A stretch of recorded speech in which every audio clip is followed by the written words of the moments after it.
नमस्कार.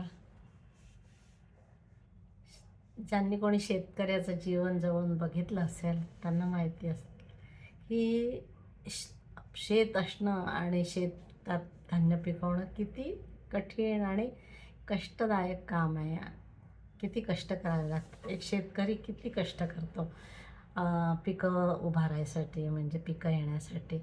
आणि इतके कष्ट करूनही कधी कधी त्याच्या मनासारखी पिकं येत नाहीत. कारण पुष्कळशा गोष्टी त्याच्या हातात नसतात. फक्त कष्ट करणंच त्याच्या हातात असतं. बाकीच्या गोष्टी तर देवावर असतात. जसं पाऊस पडणे, हे ते सगळं बाकीच्या. आणि त्याच्या पिकं आली तरी ते विकल्या जाणे. तर घराच्या कुटुंबासाठी तो एवढे काबाड कष्ट करत असतो. पण आपण ऐकतो ना, पूर्वी शेतकऱ्यांनी फाशी लावून घेत होते. कारण कर्जाचा डोंगर त्यांच्या डोक्यावर असतो.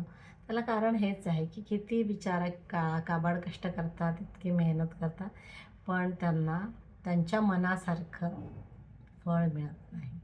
आणि मग ते असे फ्रस्ट्रेशनमध्ये ते आत्महत्या करायचे. पण खरं आहे, अक्षरशः त्यांचे कष्ट बघितले ना, दिवस रात्र त्यांचे कष्ट असतात. तर आजची माझी कविता ह्या शेतकऱ्यांवरच आहे. तर ऐकूया. शेतकरी बाप माझा. शेतकरी बाप माझा, काय वर्णू तव कीर्ती. शेतकरी बाप माझा, काय वर्णू तव कीर्ती. दिवसभर काबाड कष्ट हे दया नशिबी असते. दिवसभर काबाड कष्ट हेच दया नशिबी असते.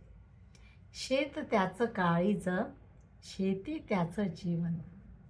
शेत त्याचं काळीज अन शेती त्याचं जीवन. शेतमळा फुलण्या पायी करीतो जीवाचे रान. शेतमळा फुलण्या पायी करीतो जीवाचे रान. शेतात घाम गाळूने ओढतो नांगर वखार. शेतात घाम गाळूने ओढतो नांगर वखार. पेरणी करून बियांची वाट पाहतो चिकमोत्याची. पेरणी करून बियांची वाट पाहतो पिकमोत्याची. डोळे त्याचे आभाळाकडे वाट पाऊस येण्याची. डोळे त्याचे आभाळाकडे वाट पाऊस येण्याची. स्वप्नमनी असे त्याचे हिरवी शिवार पाहण्याची. स्वप्नमनी असे त्याचे हिरवी शिवार पाहण्याची.